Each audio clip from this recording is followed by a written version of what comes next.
जादुई विशाल आम की बाइक। शहर से थोड़ी ही दूरी पर जंगल के पास एक किसान रहता था। उस किसान ने अपने खेतों के पास ही अपना घर बना रखा था। सारे खेतों में बस आम की फसल उगा करती थी। उसे आम बेचकर बहुत ज्यादा आमदनी होती थी और वो शहर जाकर सारे आम थोक में बेच आता था। शहर और आसपास के सभी लोग उसे आम वाला कहकर पुकारते थे। उस आम वाले का एक छोटा बेटा भी था जिसका नाम कमल था। कमल शहर में रहकर नौकरी करता था और जब कभी भी उसका मन होता था तो वो अपने पिता के घर आ जाता था, क्योंकि शहर से उसका घर बस थोड़ी ही दूरी पर था। रक्षाबंधन से ठीक एक दिन पहले कमल शहर से अपने घर वापस आ जाता है और अपने पिताजी से कहता है, पापा, मैं रक्षाबंधन की छुट्टी लेकर घर आ गया हूँ और अगले 3-4 दिन तक यहीं रहूंगा। वो आम वाला कहता है, हाँ बेटा, तुम अंदर जाकर आराम करो। मैं जरा खेत देख कर आता हूँ। आजकल रात को बहुत सारे जानवर घुस आते हैं। वो किसान खेत देखने चला जाता है और थोड़ी देर बाद वापस आ जाता है। कमल अपने पिताजी से कहता है, पापा, मुझे लगता है हमें अब आम की खेती नहीं करनी चाहिए। एक तो आम केवल गर्मियों में होते हैं और फिर साल भर इंतजार करना पड़ता है। इससे अच्छा हम कोई ऐसी खेती क्यों ना करें जो पूरे साल भर पैदा होती हो और इससे हमें बहुत ज्यादा आमदनी भी होगी। तब कमल के पिताजी कहते हैं, तुम ठीक कहते हो बेटा, लेकिन मैं आम की खेती नहीं छोड़ना चाहता। मेरे बाप दादा भी आम की खेती किया करते थे।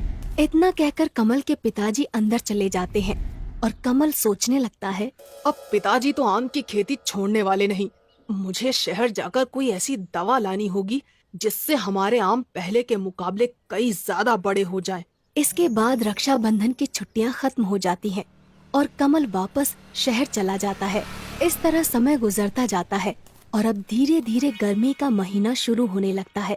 हर बार की तरह इस बार भी गर्मियां शुरू होते ही कमल शहर से वापस अपने गांव की तरफ निकल पड़ता है। रास्ते में एक बहुत बड़ा जंगल पड़ता था। कमल जंगल से गुजर रहा था कि तभी उसे एक पेड़ के नीचे संत महात्मा दिखाई देते हैं। कमल अपनी बाइक खड़ी करके संत महात्मा के पास जाता है और कहता है, प्रणाम महात्मा जी।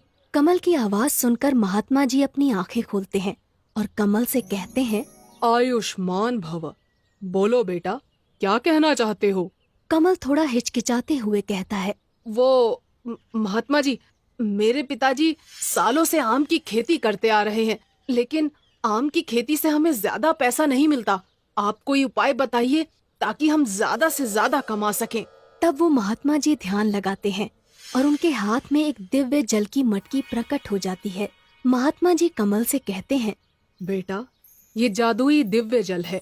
इस मटकी के अंदर तुम जो कुछ भी रख दोगे वो जादुई हो जाएगा, लेकिन याद रहे, इसका उपयोग तुम केवल एक ही बार कर सकते हो। कमल वो मटकी लेकर अपने घर आ जाता है और रात भर सोचता है कि उसे जादुई जल का उपयोग कैसे करना चाहिए। तभी उसके दिमाग में एक आइडिया आता है। अगर मैं इस मटकी के अंदर एक आम को रख दूं, तो वो आम जादुई आम बन जाएगा। फिर मैं उस जादुई आम की मदद से जो चाहे वो कर सकता हूँ। और कमल बागीचे से एक आम तोड़कर उस मटकी में रख देता है और सो जाता है।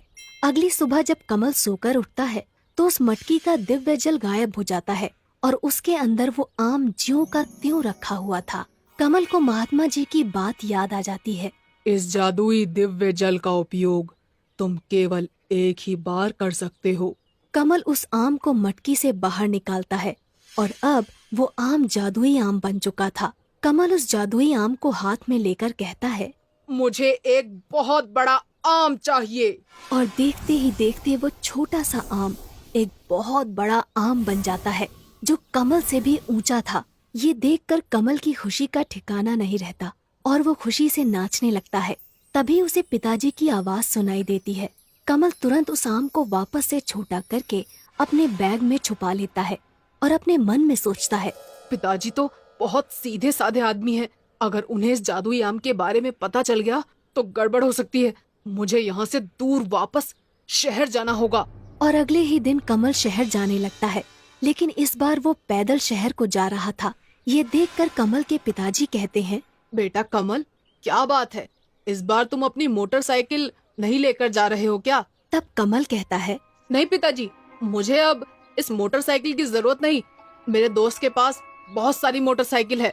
इतना कहकर कमल शहर की तरफ निकल पड़ता है। जंगल में पहुंचते ही कमल अपने बैग से वो जादुई आम बाहर निकालता है और उससे कहता है, मुझे एक जादुई विशाल आम की बाइक चाहिए। और देखते ही देखते वो आम एक बहुत बड़ी आम की बाइक बन जाता है। कमल उस जादुई आम की बाइक पर बैठकर पूरे जंगल का चक्कर लगाता है और आज उसे बहुत मजा आ रहा था। तभी अचानक जंगल में हाथी आ जाते हैं और कमल के पीछे पड़ जाते हैं। पहले तो कमल बहुत घबरा जाता है, लेकिन फिर वो अपनी आम की बाइक से कहता है, तुम इन हाथियों से भी बड़ी बाइक बन जाओ। और अगले ही पल कमल की आम की बाइक उस हाथी से भी बड़ी हो जाती है।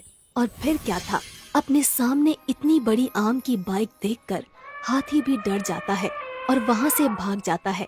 शहर पहुँचने से पहले कमल अपनी आम की बाइक को बिल्कुल नॉर्मल बाइक बना लेता है ताकि शहर में किसी को उसके ऊपर शक ना हो। शहर पहुँचने के बाद कमल सोचता है, अब मुझे नौकरी करने की कोई जरूरत नहीं, मेरे पास जादुई आम की बाइक है। कमल अपनी नौकरी छोड़ देता है और अब वो दिन भर मस्ती करता था और रात होते ही अपनी बाइक को जादुई आम की बाइक बनाकर पूरे शहर का चक्कर लगाता था। कुछ दिनों तक इसी तरह चलता रहता है, लेकिन एक रात को कमल को उसका दोस्त देख लेता है और कहता है, अरे बाप रे, इतनी बड़ी आम की बाइक! अब मैं समझा कमल के पास इतना सारा पैसा आ कहाँ से रहा है।